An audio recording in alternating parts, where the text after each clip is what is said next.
Today on an all-new Dr. Phil, their daughter was a soldier. You got blown off a 40-foot wall. Yeah, she was a tough Marine. She's not tough anymore. Now, being injured in Iraq led to my drug use. She's a heroin addict. You took her to a drug deal. She's getting poison and you're driving her to pick it up. She needs me, she hates me, she loves me, she doesn't want me. Tell me what you think and feel. Don't tell me what she thinks and feels. Let's do it. Have a good show, everybody. Here we go. This is a safe place to talk about hard things. Stand by. We'll count you down. I try to be an emotional compass and point you in the right direction. 5, 4. I am not giving up on you.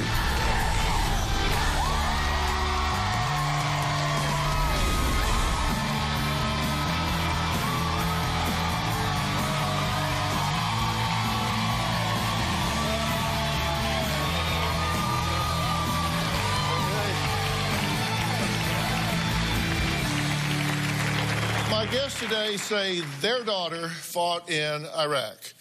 You have all heard me say what huge respect I have for the men and women who serve our country's armed forces.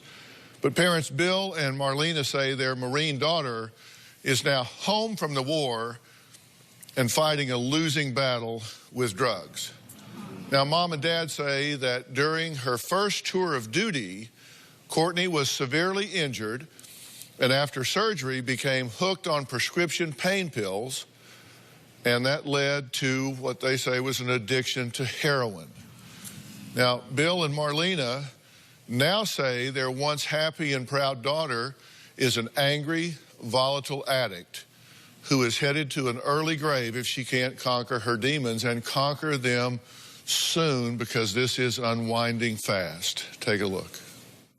I'm ready to jump off the merry-go-round of insanity. I am at my wit's end, and I don't know what to do anymore to help her.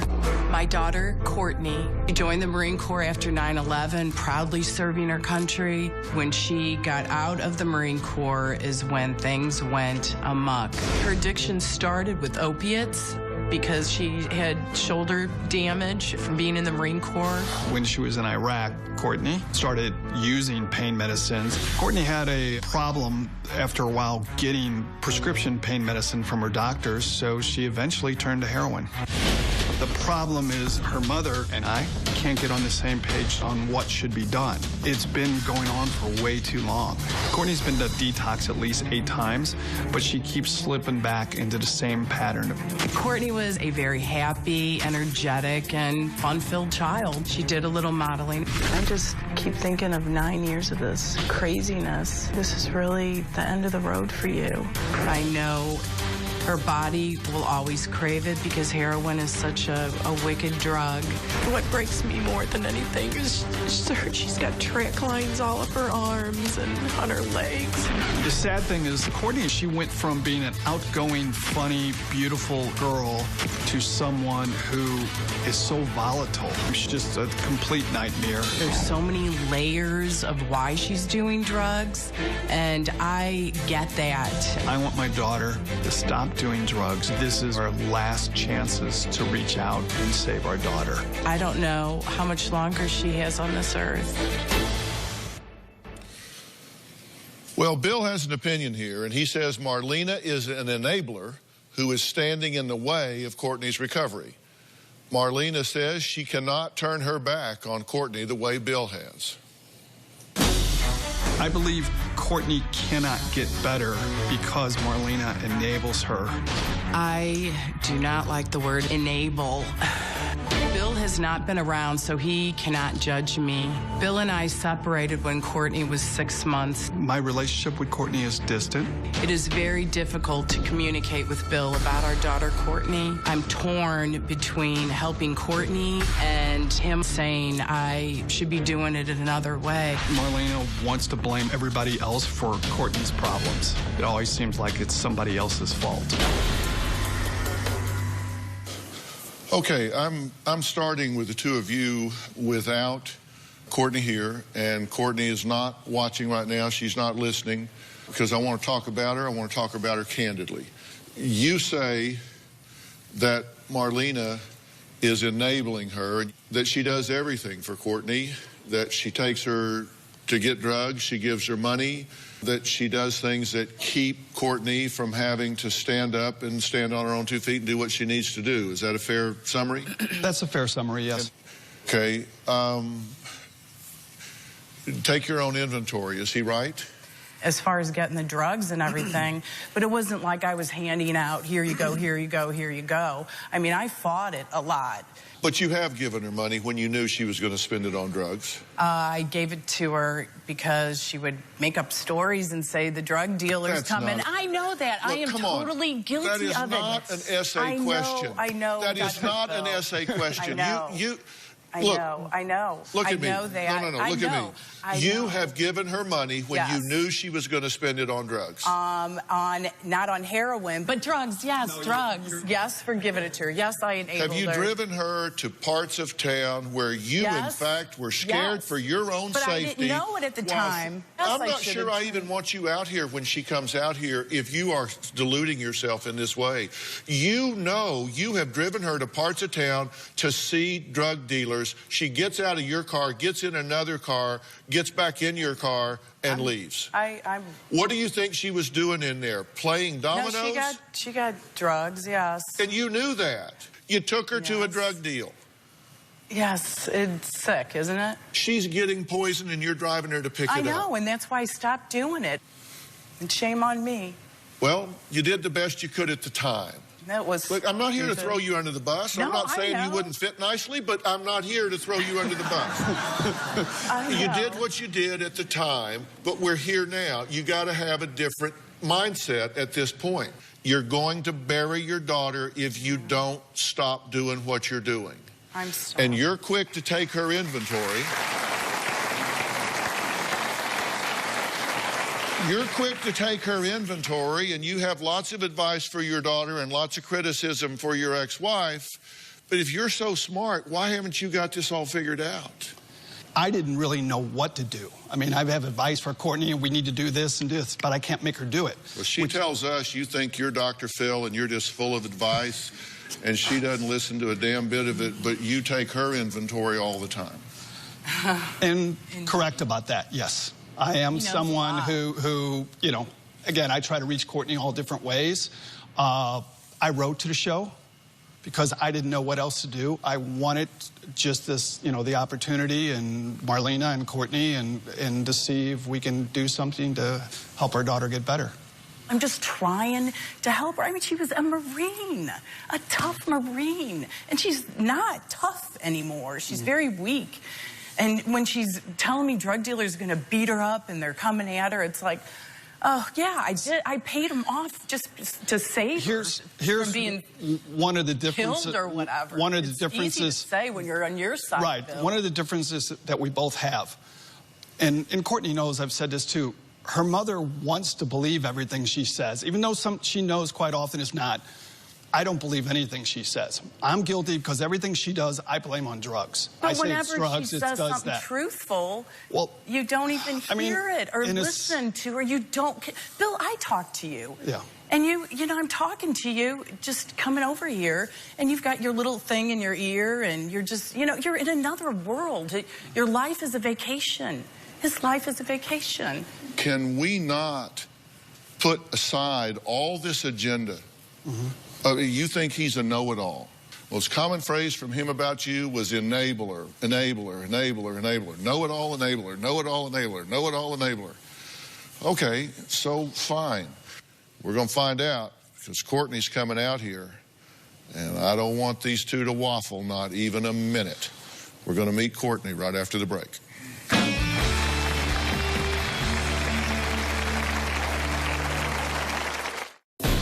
I could have heroin brought to my house in one phone call. Getting heroin is easier than ordering a pizza. I can't even function until after I get high. And later... You can't keep doing this anymore. We're really at the end of our rope and everything, and you're at the end of your life. I really believe this is the end, Dr. Phil. Tomorrow on an all-new Dr. Phil. You were the facialist to the stars. accused of hiring a hitman to murder her rival. You think you've got somebody trying to poach your clients. Did you solicit someone to kill this man? It was one of those, oh, I could kill this person. I should find someone to take him out. The exclusive interview. You typed out a text message. I have found someone that can do this deed for me. All new Dr. Phil. That's tomorrow. I think that Courtney played me many times, making up stories so that I would give her money. Courtney said a drug dealer was going to beat her up and was threatening her. I paid him off. But what if it's all a lie? Even though she was crying, you give her some money to pay off a drug deal and then she goes out and buys it again. How foolish. Marlena says her beautiful former Marine daughter, Courtney, has lied to her and dragged her into dangerous neighborhoods. I have a problem staying clean. Part of the reason that I use drugs is because I have issues dealing with the PTSD. My drug addiction started with the pain pills. They were for a legitimate reason. During my tour in Iraq, a mortar explosion knocked me off this 40-foot wall, and I dislocated both my shoulders. When I got out of the Marines is when I started abusing the pain pills. When I couldn't get a prescription, I started using heroin. Getting heroin is easier than ordering a pizza. I could have heroin brought to my house in one phone call. Initially, I snorted it.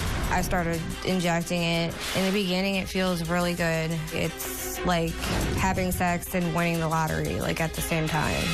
I've been to detox a lot and slip back into my old lifestyle. I am tired of having to call my drug dealer, and I can't even function until after I get high. Well, Courtney, I'm glad to meet you. Glad to meet you, too. You a drug addict? Yeah, I'm always going to have to live with that. Like, I'm not on drugs now. I'm, like, newly clean. And what were you taking? Mostly heroin. Until 3-4 days ago. Like 5 days ago. Today's. Okay, 5 days ago. Yeah, not that long ago. How do you go from everything that you've been described as at different phases in your life to being this wonderful, dynamic, vivacious kid to being this empowered woman in the Marines to sitting before me now addicted to heroin? What, I mean, everybody is looking at this saying, how did this go wrong? My life has just been it has been a mess for the last several years. And I don't even think I know, like, what the one thing is that screwed me up. I mean, there was, the moment where, heroin was offered to me, but I was already screwed up before that. Does that make sense? Was there a time in your life that you would have thought, I am not one of those people that would ever put a needle in my arm and shoot heroin in my veins? Yeah. I think that every day I would told my counselor, I don't even know. I mean, I know how I became this way, but it's still surreal.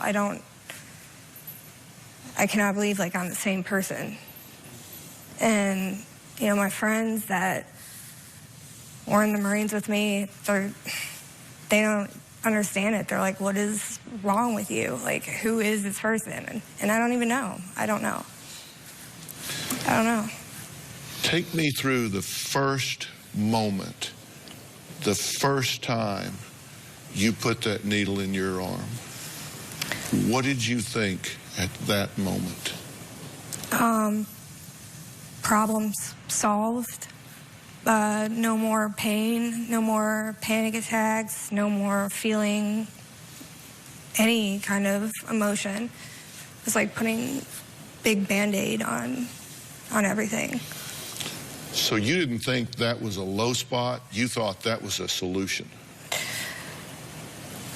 In my mind, it's like, yeah, I knew it was a low spot.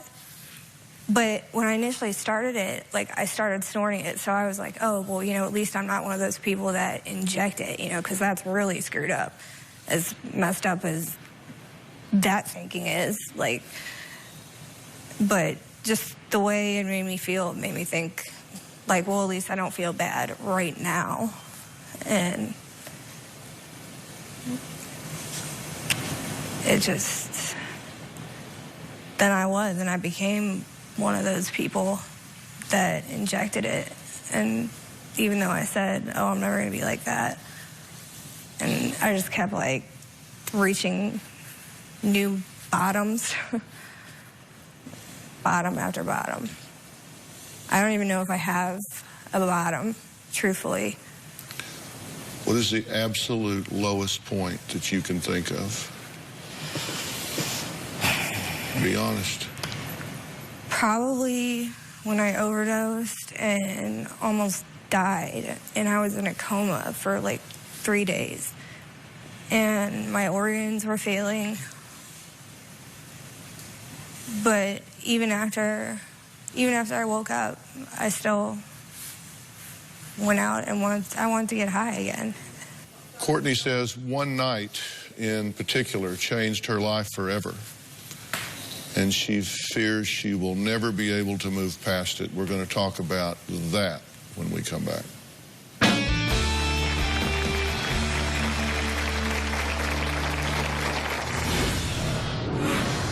When that happened, did it change you? Yes, profoundly changed me. All the stuff I already thought about myself, like, people were starting to say out loud. And later, what are we doing that this consistently happens? It's been at least 4 times. Well, the implication is that she's putting herself in dangerous situations, and you get what you ask for.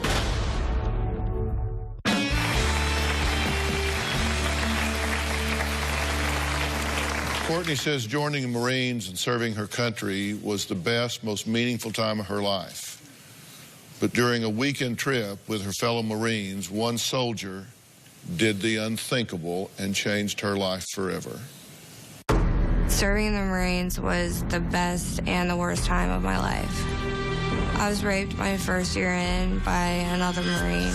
We had a 3-day weekend over Valentine's Day weekend. It was all guys except me and a girlfriend of mine. I wasn't drinking, but my girlfriend had been talking to this guy. He went and got her a drink. She hadn't even finished half the drink, and she couldn't even stand up. At this point, the guy who ended up raping me said, I'll help you go back to the hotel. We got her back to the hotel. He ended up coming on to me. I told him no, and he didn't listen. He was placed under arrest. He got a dishonorable discharge and was sentenced to 6 months in the brig. One time when I was in the chow hall, somebody walked up to me and dumped food all over me and called me a whore. I was really distraught. I was really depressed and withdrawn. I wouldn't even go outside because people were always talking about me. I couldn't take it. Being injured in Iraq and the rape definitely led to my drug use. It definitely did not help, that's for sure.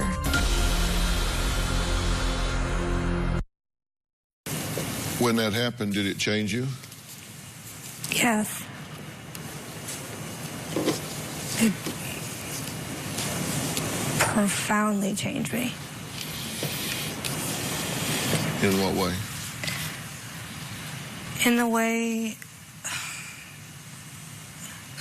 of not ever being able to trust somebody again. Thinking of myself differently. Just like I'm a piece of crap, and a lot of people were saying that. All the stuff I already thought about myself, like, people were starting to say out loud. What did you think about yourself? I was angry.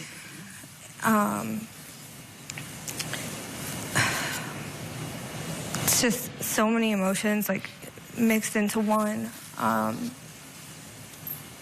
really felt betrayed by the Marine Corps. I feel like I should have at least been offered some sort of counseling, some way to vent it out, let it out. And y'all were aware this took place, right? Yes. I just couldn't believe that the counseling wasn't there, and Courtney kept indicating it too. It's just, how are you getting through all this? And it was after that you were deployed. You went to Iraq. Shortly after that, yeah. And how long had you been there when you got blown up? You got blown off a 40-foot wall. Yeah. Probably 6 months, five or 6 months. Mm-hmm. And you were on top of a wall? Yes. In Baghdad? Yes. It was my job to run telephone wire, to hook up communications for other Marines out in the field. And we just started getting incoming, like, mortars being shot at us. And the next thing I know, I was getting canteen water splashed in my face. And I thought I actually got hit with shrapnel because my whole body hurt so bad. But it was actually a couple broken ribs I had. But they ended up medevacing me to Baghdad for that. And you had to have surgery? Eventually, yes. I did not have surgery there, and I wasn't taken back to the United States. I stayed in Baghdad for about a month, I think, and then they sent me back. Mm-hmm. So. But you ultimately did have surgery? Yes, I did. 3. And you had multiple, and then you had pain medication for that? Yes. That started the merry-go-round? Yes. Pain, seizures, PTSD from rape and war. Coming up, according to Courtney, being raped in the military isn't the only time she's been sexually abused. Bill says his daughter always seems to be at the wrong place at the wrong time. And maybe that's why this keeps happening to her. Not sure what that means, but we'll find out when we come back.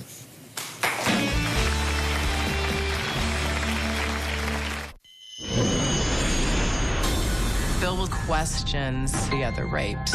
I'm confused at how Courtney has managed to get herself in the same type of situation. The fact that someone had been attacked something like 4 times makes me question, how is that even possible? Either she's the unluckiest person in the world or something is drastically wrong. Well, Courtney says she confided in her parents about being molested as a child and then raped at least twice as an adult. Now, Marlena says Bill only believes the rape that happened in the Marines because he says it's documented and the others are not. Bill, what's the issue? Well, what happened, I found out about what happened in the Marine Corps, and then later I found out about something that happened in high school, which I wasn't aware of, and I don't know that her mother was aware of it either until Courtney confided in her. The only thing I was aware of was another time when she was at a hot tub and someone attacked her. Now, no one really went into the details, because I'm going to be honest, as a father, it's not something you sit down and discuss with your daughter. You know, something like this is I don't want to, maybe I'm burying my head in the sand or something, but it's very, very upsetting to me. And I knew that happened late at night. And then shortly after she got out of the Marines, she came and was living with me where I live. And there was an incident 2 o'clock in the morning at a bus stop where she was attacked by somebody.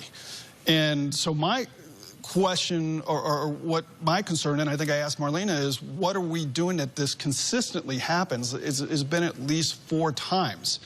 And the part of that doesn't matter. I always say, whether if you're someone, you're at a fraternity party and you had too many beers, that doesn't justify someone attacking you. Well, the implication that I'm hearing you make even now is that she's putting herself in dangerous situations, and you get what you ask for. not so much you get what you ask for, but the fact is dangerous situation and what's happening in a situation where they involved in drugs and alcohol that put her into the situation, or was she an innocent victim that just happened to be in the wrong place at the wrong time?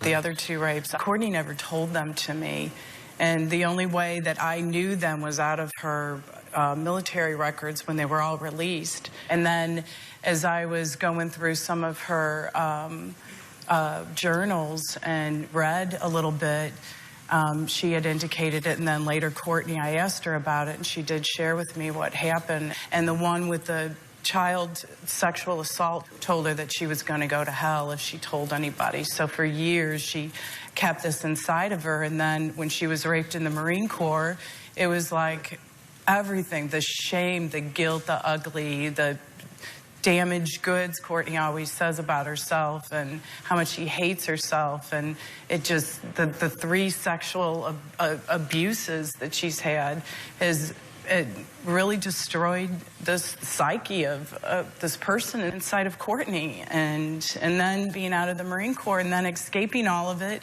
you know, then drugs felt pretty good. So how do you feel about all of this? I mean, it's really uncomfortable putting such personal things out there. Kind of always, you know, known my dad feels that way. I can't have a normal conversation with him. When I am talking to him, he just gets this like spacey look on his face, and I know he's not listening to me. He's thinking about what he's gonna say next, and it drives me crazy.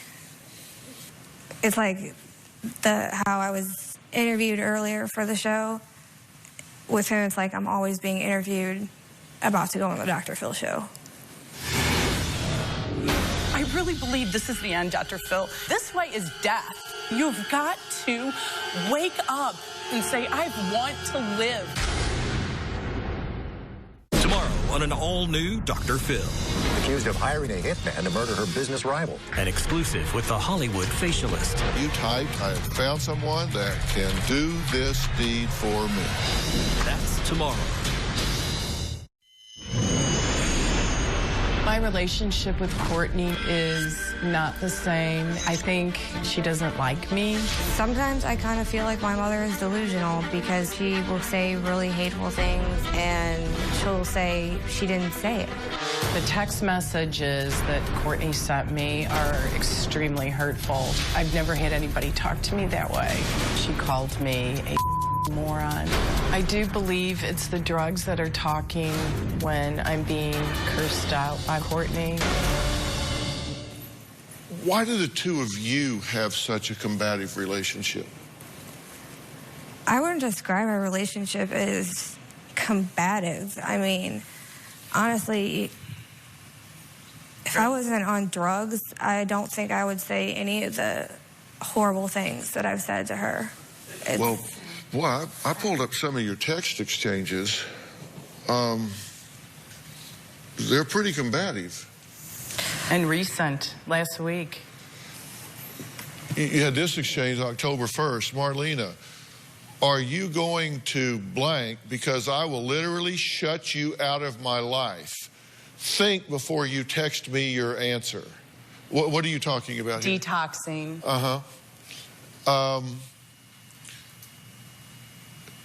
Courtney, so what happens next is because of you people thinking you could just keep treating me like... Then here's one on the 7th. I mean, there's a dynamic going on. Okay, here's one on the 7th. Listen up, you blanking moron. Dr. Blank said I had to go, and are you aware that I'm being discharged first thing in the morning? I might need surgery, but you wouldn't give a blank, would you? You're an ugly person, you know that? That's charming. Courtney, you started screaming, oh, I knew you would pull this blank.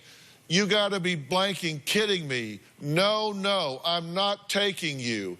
Oh, you blanking jerk. But you didn't even ask what was wrong with me. I cried my eyes out. You want me to explain that? No, there's more. I didn't say it. Courtney, you're either crazy or delusional, and you are a liar. I am not lying. I think our relationship is over for now. I will not deal with this anymore. You have absolutely no shame the way you talk to me. All the names and all the years with you is beyond hurtful. Funny that you're saying that. I'm lying to make myself better because that's what you're doing. Don't text me again. You're bad for my recovery.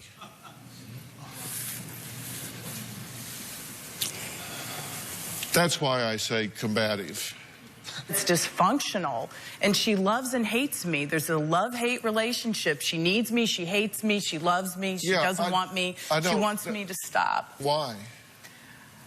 Because I'm just curious if either of you have a view as to why. Courtney right now, Dr. Phil, is... No, don't talk about her. Talk about you. She can talk about her. You don't need to tell me about her. You keep telling me about how she feels, what she was, when she was at her low point, how she reasoned to do heroin, what her thinking was, what she was thinking, how she reasoned it out. You're speaking for her, and unless you're a ventriloquist, I don't need you speaking for her. If you want to tell me what you think and feel, tell me what you think and feel. Don't tell me what she thinks and feels. I don't even know what the... So you're asking me why she's talking to me this way? No, I'm asking you why you have a combative relationship with your daughter. I really don't. You're giving her ultimatums. You're saying our relationship is over. This is done. You're out. She just asked me for money, Dr. Phil. That's what was before that. $20 she was asking me. And that's why I'm saying I'm done with this. And then she started before that saying, I don't know. No, I'm not going to do it. Screw everybody. And that's why I said what I said. And then she started saying she was going to go to detox. And I'm done with it. She has to get clean of this stuff. We got to start somewhere, Courtney, because you can't keep doing this anymore. We're really at the end of our rope and everything, and you're at the end of your life. I really believe this is the end, Dr. Phil. She can go this way or this way. This way is death, because her body is beaten to the ground physically and emotionally, Courtney. You've got to wake up and tear off the clay on your eyes and say, I want to live. Just live a life that is just happy and peaceful. You deserve that. Marlena says at this point she doesn't know what to do. But what she just said to her daughter were the first authentic words from her heart to her daughter that I've heard since she got here. How refreshing. Can Courtney finally push herself towards a life that gives her a chance to be who she can be? I don't know. We're going to find out. We'll be right back.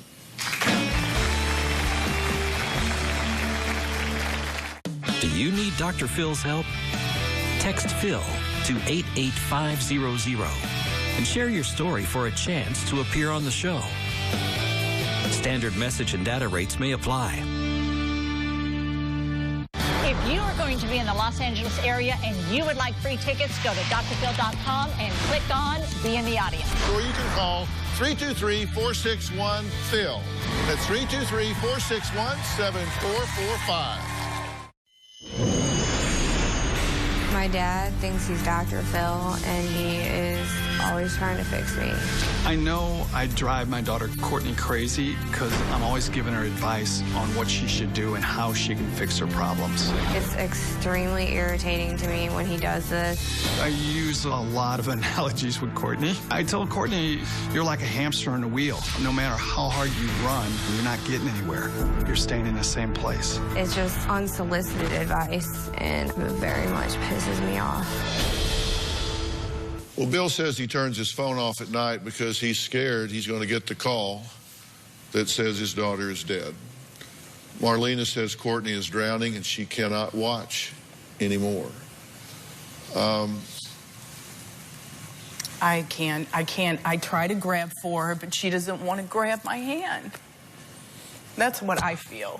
Why do you think I went to detox and all that? Yes, Courtney, this is your 7th detox. I know. How many times do you detox and say, you know, I don't want to do this anymore? We go through this, and then the rest of the components don't change. The people, places, and things. You know, I've told Courtney, yeah, I use these little things that I say to her, and she is right about a lot of things about me, because it's hard to have a normal conversation with her on the phone.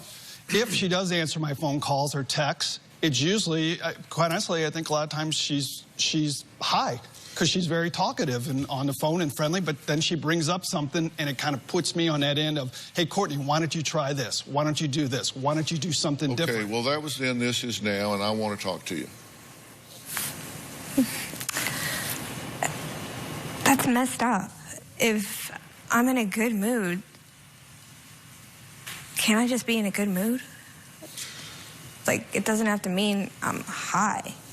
You can't do heroin and then get self-righteous about people being suspicious if you're high. True. We did a drug screen on you when you came in today, and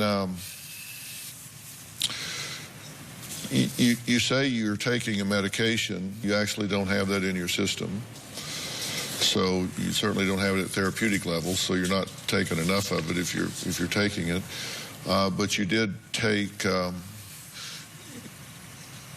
you did test positive for opiates, and I assume this is probably, you're taking something to help you to keep from withdrawal, right? Yeah, when I was in detox. Well, you don't get this out of your system as quickly as you think you do. Okay.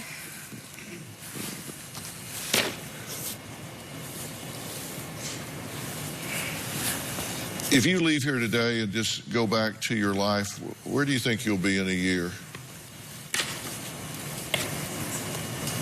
I think in a year, I don't think there'll be too much change if I'm being completely real with myself.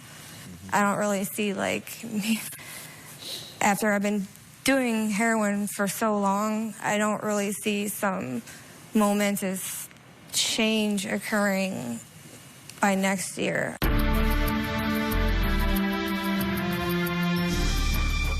Want to get something off your chest? Sign up for the drphil.com community and weigh in on your favorite episodes and share your personal stories with other community members. Plus, get started on your own blog to share your thoughts on the topics that interest you most. I'll be reading those message boards. Log on to drphil.com today. And one of the biggest mistakes people make when they try to get clean from drugs is they try to do that in a singular fashion. They go in and get clean from drugs, and then they come out and they do what we call white knuckling. You know, they're just kind of hanging on. It's like, okay, okay, okay. But everything else that's going on with them, all the psychological issues, all the mental emotional issues, all those things that they were using this to self-medicate for are still bubbling around, still going on in time. If you're ever going to have a chance to, no kidding, reclaim your life, you're going to have to stop going back and forth with these people and finding a reason that he's not fathering right and she's not mothering right and all of these things that you wish they would do differently. And you're going to have to stop allowing these things that have gone on in your life to continue to go on in your life, and you're going to have to face those things head on, and you're going to have to face them simultaneously with getting yourself clean. What you have to do is get into a dual diagnosis treatment program that deals with everything at the same time, that allows you to, no kidding, get your body clean, your brain clean, your life worked out, so you don't need something to self-medicate. So you resolve the issues and you get the coping skills other than biochemical. And anything short of that, your chance of turning this around, your chance of not going to an early grave are getting really, really short odds. And you have to make a decision You're not going to do that. You have to make a decision. I got one shot here, and I am going to grab on with both hands, and I am prepared to make that available to you. I am prepared as a gift to you to make that resource available. You see this guy right here? This is Brad Lamb right here. He's a certified intervention professional. He's the founder of Breathe Life Healing Centers. Now, they are experts in dual diagnosis clinical care. And he's got Kathleen Murphy sitting right next to him, and she is a nurse. And I asked them to come here today because I want you to go with them. I want you to go to their treatment center from here. I don't want you to pass go. I don't want you to go home. I don't want you to do anything. I want you to go from here with Brad and with Kathleen and put yourself in this treatment center, because this is a time to say, I drew a line in the sand and decided I'm taking my life back, whatever it takes. And when you get through there, you're probably going to go to a sober living. You're probably going to start a new life and a new career and a new direction.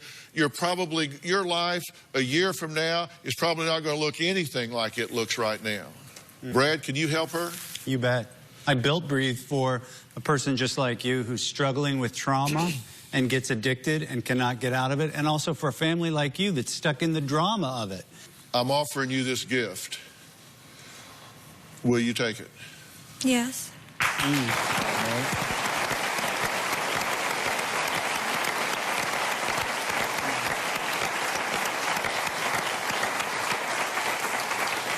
And I want you to come back here and pay this forward.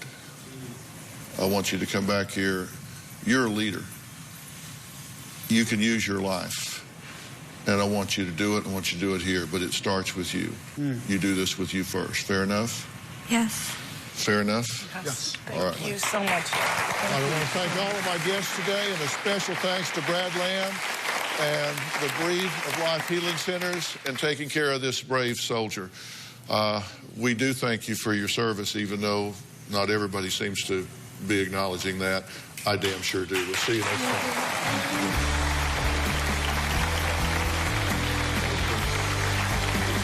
So much. I appreciate this.